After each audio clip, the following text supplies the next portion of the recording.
Keblay pi ki paralog bat ki para bangit baro. Ke video jang aman takas ngi. Ke de halor jang ke ju ke kubor ke Unitarian kak na spandri punrio. Kani ke de jing tho aga ketin pareng ke balakot approaches to Unitarianism.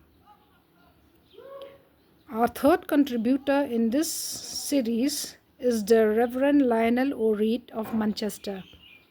After 20 years in the Baptist ministry, for which he was trained at the Rawdon College in Leeds, he became minister of the Unitarian Church at Leigh in 1959 and is now at Brookfield Church, Gordon. He is the secretary of the Unitarian Peace Fellowship. In accordance with the editor's gentle suggestion and my own inclination, this article is to be personal. I begin with an incident in my own life. One wintry Sunday evening, when I was about 18, I went to a nonconformist chapel not far from my home. It was a plain, unadorned sort of place, and the service was of the simplest. I cannot recall what hymns we sang, nor can I clearly remember what the preacher said. But I do know is that through these hymns and that sermon and the whole atmosphere of faith, hope, and love, which was created by those ardent people who had gathered for worship, a faith in a loving God was born in me that gave meaning and purpose to my life, a faith which has endured through all the difficult years until now. I discovered that night that religion at its best means fellowship with God and fellowship with all those who seek Him, and active goodwill towards all God's creatures. That experience created within me a confident faith that in God and the accompanying conviction that life is not a tale told by an idiot, full of sound and fury, signifying nothing, but an unfolding story of divine action within the human life. More personally, still it gave me confidence in myself and in my possibilities for good. This was not merely self-confidence, but it arose from the knowledge that although in myself I remain morally and spiritually fragile, I had resources beyond my own as a plant rooted in the rich earth. This spiritual encounter did something else for me. It gave me the sense of belonging to my fellows, since all men, whether they know it or not, belong to God. It follows we all belong to one another in Him. I began also to feel a special affinity with all sincere seekers after truth of all faiths or of none. You ask, what has this to do with your joining the Unitarians? The answer is everything. For when Unitarians are true to their genius, they based faith upon a spiritual encounter and not upon a fixed creed. So in joining the Unitarian household of faith, I was coming home. I believe that a creed is of value if used positively as the expression of a living faith, but deadly if used negatively as a gag to prevent freedom of expression. But the encounter, not the creed, is the spring of faith. In resigning from the ministry of one of the mainstream denominations and becoming a Unitarian minister, I did not feel that I was abandoning Christianity. Indeed, it seemed to me that the Unitarians were more loyal than most to the basic teachings of Jesus. They taught, as he did, that the essence of religion is love, love to God and love to man. The Christian, they proclaim, is not necessarily a man who accepts all the doctrines which have grown up around Jesus over the years, He is a man who takes Jesus seriously and tries to live in his spirit. The Unitarian Christian, I discovered, is not committed to a belief in any of the historical creeds, but to Christ's way of life, the way of faith, hope, and love.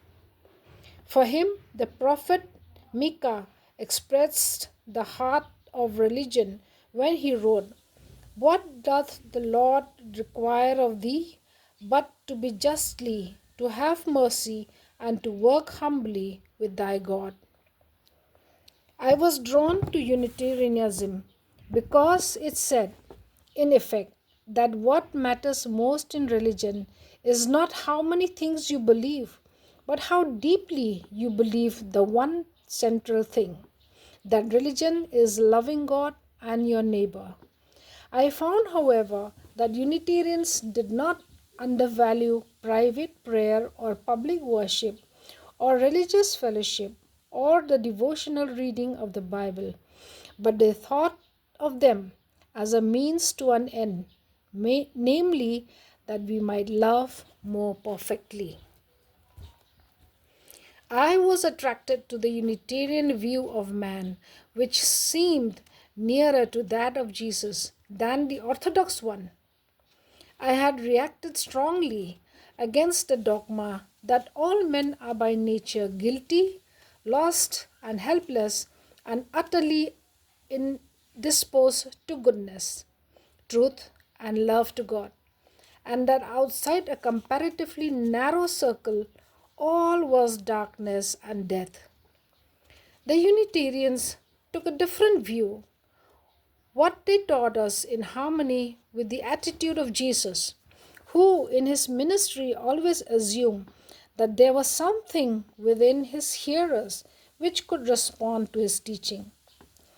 Jesus appealed to reason, conscience, and to those spiritual intuitions which are within all of us.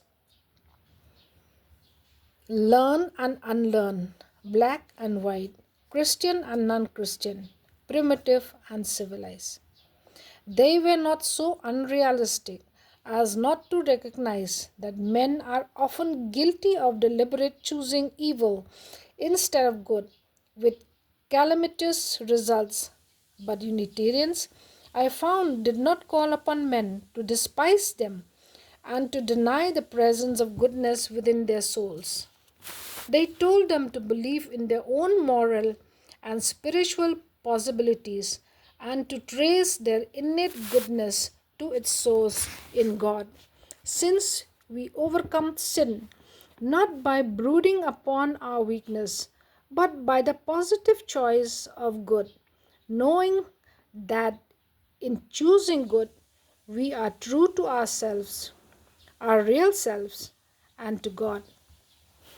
I discovered it was quite wrong to say, as some had said, that Unitarians had nothing to say to the penitent sinner, for I found that Unitarians believe as deeply as the Orthodox that the divine restoration is as much a fact of experience as sin itself, even though they repudiate the need for an atoning sacrifice.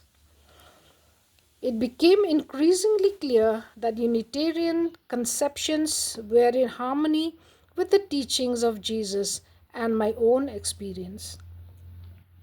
Another thing which drew me to the Unitarians was their willingness to welcome truth from whatever quarter it comes. It is true that Unitarian Christians have an overwhelming reverence for Jesus and gladly call him Master, for he has made a terrific impact upon their lives. As for the Bible, it is for most Unitarians the book from which they drew most of their spiritual nourishment. Nevertheless, the Unitarians believe the Spirit of God is free and unconfined. Never was to chosen race that unstinted tide confide.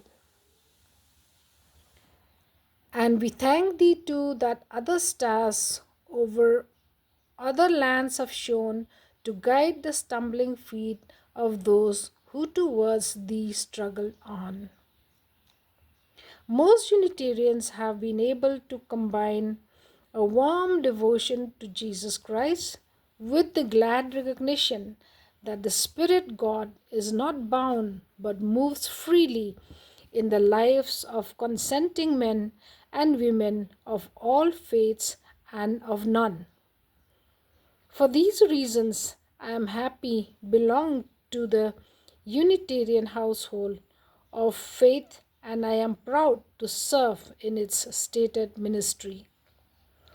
I believe that Unitarians have much to give, not only in the way of religious teachings, but in spiritual fellowship within a believing and worshipping community where each member is encouraged. He ended with a verse to seek the truth, whatever it be, to follow it wherever it leads, to turn to facts our dreams of good, and coin our lives in loving deeds. Thank you.